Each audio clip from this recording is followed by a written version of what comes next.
Irinetek Gasteizko merkatarien egungo egoera ezagutu nahi izan du. Krisia dela eta asko dira dendari txikiek egunerakotasunari aurre egiteko gainditu behar dituzten oztopoak. Bezaren igoera, negozio aurrera ateratzeko diru laguntzen eskasia edo bezeroen estutasun ekonomikoak dira besteak beste gure hiriko negozio txiki bezain beharrezkoen traba nagusiak.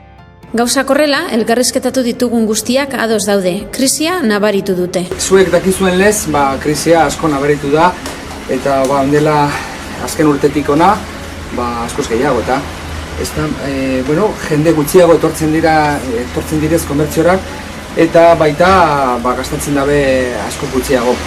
Orokorrean krisiak den hori, egin digu kalte, bai denda txikiei, baita salmenta edo saltoki handiei ere. Bai, nola ez, sektore guztietan bezala guk ere nabaritzen dugu krisia.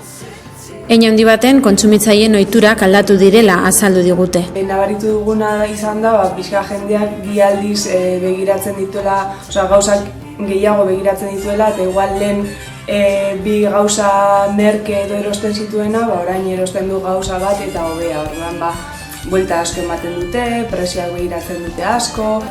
Nabaritzen da, nabaritu dugu ere, oin agien jastia hablan hilabete etortzen, igual pixkak hilago. Luzatzen dute zer hori ez. Baita erosketa kopuruan, adibidez, jendeak 20-30 euro gastatu barrian, 10-15ekin irauten du. Eta gero haragia asko aldatu da, orain hori askoa eta txerria asko saltzen da. Asko merkeago da, eta horren ondorioz txerriaren prezioa asko igo da. Krisi garaietan adimena zorrozten dela dio esaerak eta merkatariak ez dira besoak ustarturik geldituko. Are gutxiago, batzuk indarrak batu eta elkarlana sustatu dute arazoari aurre egiteko. Batez ere egiten dugu hor ekintzak, sortzen dien ekintzak krisiari aurre egiteko, izaten dira hemengo kaleko elkartu iten geha, beti harreman ona dauzkagu ez, gure artean, politak eta orduan, sortzen ditugu gauzakola, ez, ondela gutxi izan zen, egin genuen hemen zerbezaren jaia. Besteek ordea, espezializaziorako norabidea hartu dute eta gauza berriak eta bereziak eskaintzen dituzte.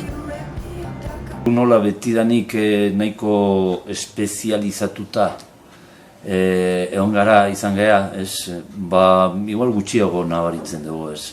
Beti referente bezala komiki munduan eta guk izan gara ez. Orduan, kompetentzia zuzena bastaukagu.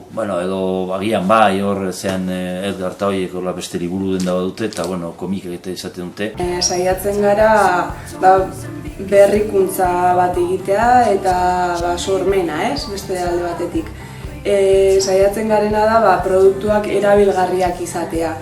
Jendearen bizimodua edo pixkat aldatzeko edo laguntzeko.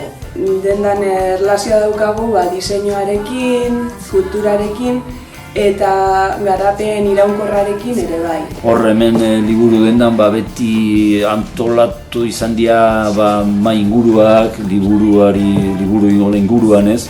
Gero musika aurkezpenak ere izaten dira, hor behan horako aretoa daukagu, eta areto horretan beti erakusketaren bat ezaten da. Saiatzen geha zera hori, areto zera horri, espazio zera horri, bizitza ematea ez. Ausartenek ere negozio berriak zabaltzea erabaki dute. Ja 10 urtetako esperientzianakan arategian eta ikusten duen denbora pixkat nire kabuz azteko ez, enpresan. Laguntzarik ez dago, lehen 1.000 edo 5.000 euro ez tegizien bat ematen zituzten, enpresa sortzegatik eta bain bat ere, arraztasunik bat ere.